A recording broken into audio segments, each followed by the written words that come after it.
Assalamualaikum warahmatullahi wabarakatuh. Perkenalkan, nama saya Chandra Hairunisa dari kelas B2 non-reguler Prodi Pendidikan Bahasa dan Sastra Indonesia. Di sini saya akan menjelaskan mengenai pendekatan, metode, dan juga teknik pembelajaran. Sebelum kita mengetahui apa itu pendekatan, metode, dan juga strategi, terlebih dahulu kita harus mengetahui mengenai hakikat pembelajaran bahasa Indonesia itu sendiri. Pengajaran bahasa berkaitan dengan pengajaran keterampilan berbahasa, yaitu keterampilan reseptif atau membaca menyimak dan juga produktif, yaitu menulis dan juga berbicara. Selanjutnya yaitu pendekatan pengajaran bahasa. Pendekatan dalam pengajaran bahasa mengacu kepada teori-teori tentang hakikat bahasa yang berfungsi sebagai landasan prinsip pengajaran bahasa. Artinya, teori tentang hakikat bahasa mengacu pada karakteristik bahasa, unsur-unsur bahasa, serta fungsi dan pemakaiannya sebagai media komunikasi dalam suatu masyarakat bahasa. Misalnya, pendekatan struktural bahwa bahasa terdiri atas kaidah fonologis, morfologis, sintaksis, dan juga semantik. Selanjutnya yaitu mengenai strategi pengajaran bahasa. Strategi pengajaran bahasa merupakan tindakan pengajar melaksanakan rencana mengajar bahasa Indonesia. Dalam pengertian lain adalah pola keterampilan pengajaran yang dipilih pengajar untuk melaksanakan program pembelajaran keterampilan berbahasa Indonesia. Misalnya, strategi pengajaran bahasa Indonesia di kelas awal SD pada keterampilan menyimak, misalnya strategi semak ulang, ucap simak, kerjakan, dan sebagainya. Selanjutnya yaitu mengenai metode pengajaran bahasa. Metode pengajaran dalam bahasa berarti perencanaan secara menyeluruh untuk menyajikan pelajaran bahasa secara sistematis.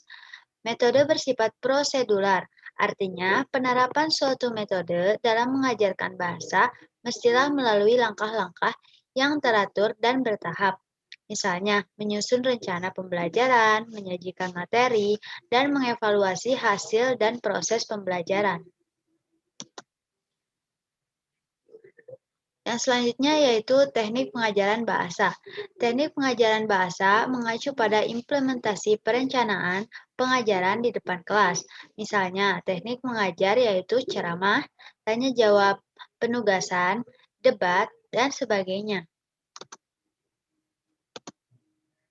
Nah, selanjutnya, setelah kita mengetahui pengertian dari pendekatan, model, strategi, metode, dan juga metode pembelajaran, kita harus mengetahui urutan-urutan dari tahap-tahap ini. Nah, di bagian pertama yaitu ada model. Dalam akan menyusun pembelajaran, kita harus menentukan dulu model apa yang akan dipakai dalam kita melakukan pembelajaran. Setelah mendapat model yang tepat, kita lanjut menyusun ke pendekatan. Nah, pendekatan apa yang cocok nih digunakan untuk bahan ajar ini? Selanjutnya, yaitu strategi. Strategi apa yang cocok untuk kita gunakan dalam media pembelajaran yang akan diajarkan kepada siswa. Dan terakhir yang paling penting yaitu metode. Metode harus tepat dipilih agar tujuan pembelajaran dapat tercapai. Nah, selanjutnya setelah kita mengetahui itu semua, kita juga harus mengetahui perbedaan strategi, pendekatan, metode, teknik, dan juga model pembelajaran. Strategi pembelajaran yaitu suatu pola umum pembelajaran siswa yang tersusun secara sistematis berdasarkan prinsip-prinsip pendidikan psikologi, didaktif, dan komunikasi dengan mengintegrasikan struktur, urutan, langkah pembelajaran, metode pembelajaran, media pembelajaran atau alat peraga, pengelolaan kelas, evaluasi, dan waktu yang diperlukan agar siswa dapat mencapai tujuan-tujuan pembelajaran secara efektif dan juga efisien. Strategi terkait dengan kebijakan guru dalam memilih pendekatan metode, teknik pembelajaran, dan juga model pembelajaran. Yang selanjutnya yaitu model pembelajaran. Arti dari model itu sendiri yaitu suatu bentuk tiruan atau replika dari suatu benda yang sesungguhnya. Terus, suatu contoh konseptual atau prosedural dari suatu program, sistem, atau proses yang dapat dijadikan acuan atau pedoman dalam mencapai tujuan. Dan arti dari model pembelajaran itu sendiri yaitu contoh pola atau struktur pembelajaran siswa yang didesain, diterapkan, dan dievaluasi secara sistematis dalam rangka mencapai tujuan pembelajaran. Suatu contoh bentuk pembelajaran yang tergambar dari awal sampai akhir yang disajikan secara khas oleh guru di kelas. Dalam model pembelajaran, terdapat strategi pencapaian kompetensi siswa dengan pendekatan, metode, dan juga teknik pembelajaran.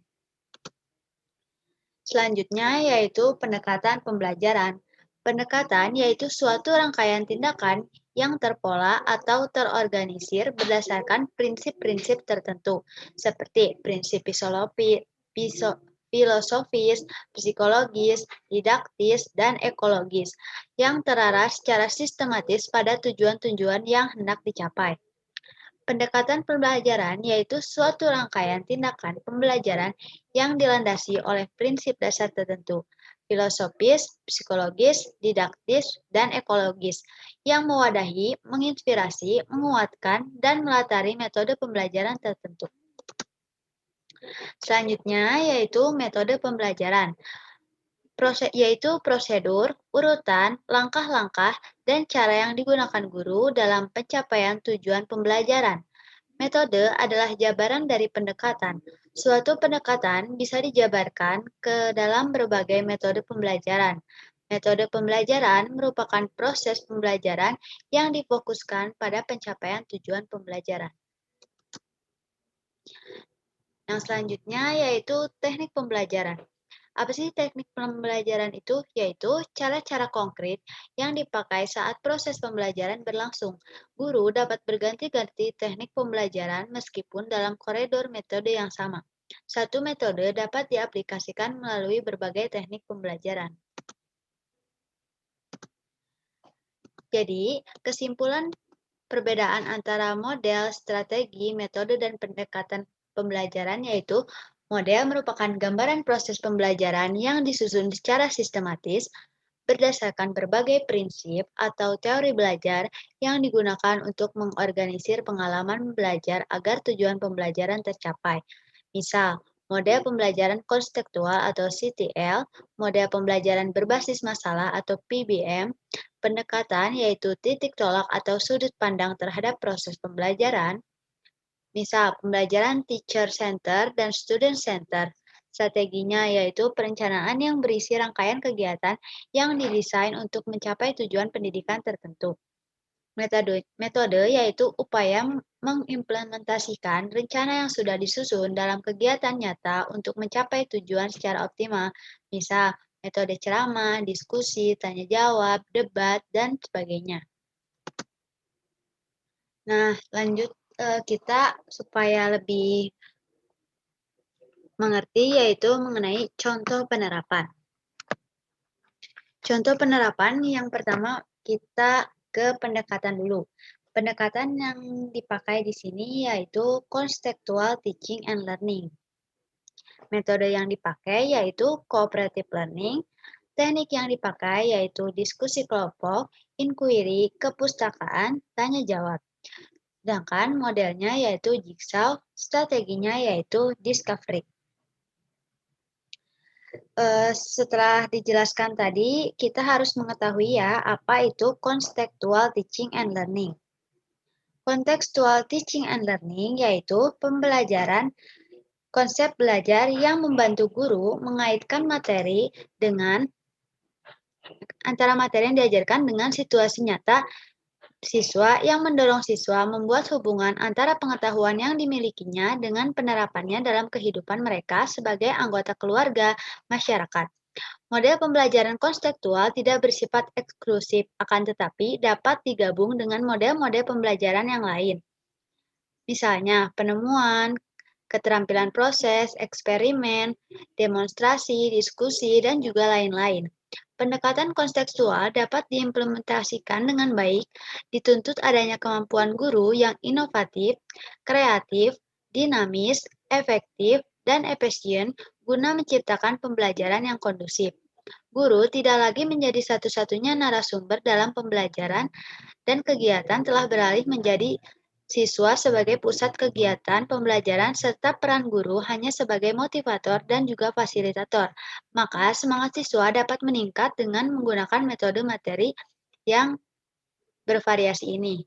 Penerapan kegiatan mengkonstruk atau membangun sendiri pengetahuan pada siswa membuat siswa berlatih untuk bernalar dan berpikir secara kritis melalui kegiatan inquiry atau menemukan sendiri masalah. Kebebasan bertanya atau questioning, penerapan masyarakat belajar atau learning community, yaitu melatih siswa untuk bekerja sama, sharing ide, saling berbagi pengalaman, pengetahuan, saling berkomunikasi sehingga terjadi interaksi yang positif antar siswa dan pada akhirnya siswa terlibat secara aktif belajar bersama-sama. Nah, setelah mengetahui apa itu cooperative learning, kita juga harus mengetahui apa itu model jigsaw.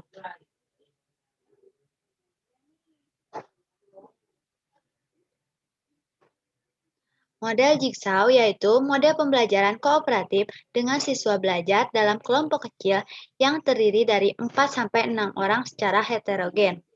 Materi pembelajaran nanti diberikan oleh guru.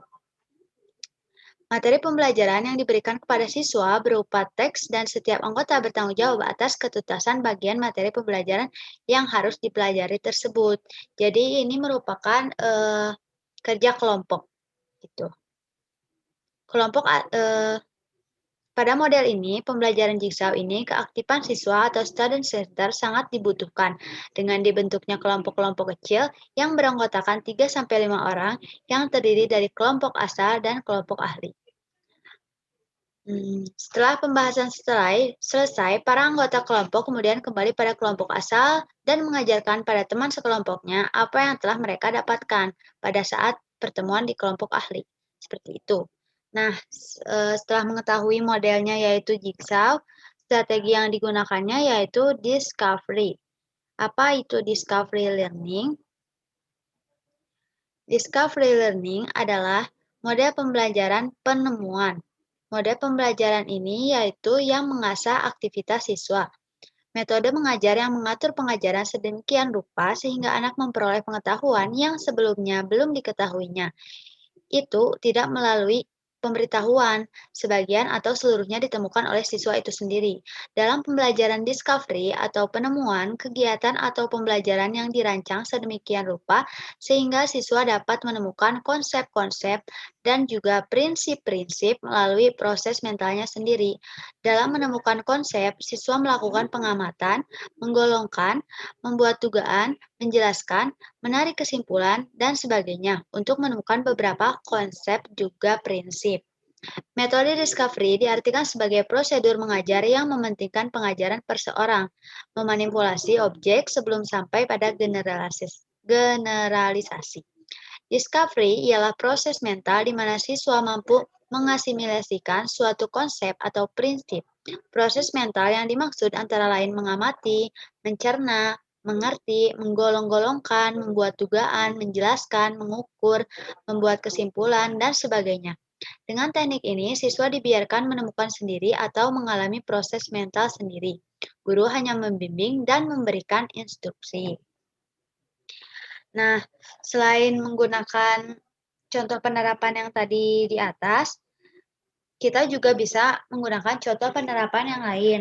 Misalnya, pendekatannya menggunakan pakem, metodenya tanya jawab, tekniknya siswa membuat dan menjawab pertanyaan sendiri, modelnya snowball throwing, dan strateginya discovery. Jadi, dari penjelasan saya di atas dapat disimpulkan bahwa apabila antara pendekatan, strategi, metode, teknik, dan bahkan taktik pembelajaran sudah terangkai menjadi satu kesatuan yang utuh, maka terbentuklah apa yang disebut dengan metode pembelajaran. Model pembelajaran pada dasarnya merupakan bentuk pembelajaran yang tergambar dari awal sampai akhir yang disajikan secara khas oleh guru. Dengan kata lain, model pembelajaran merupakan bungkus atau bingkai dari penerapan suatu pendekatan metode dan teknik pembelajaran. Nah, mungkin cukup sekian ya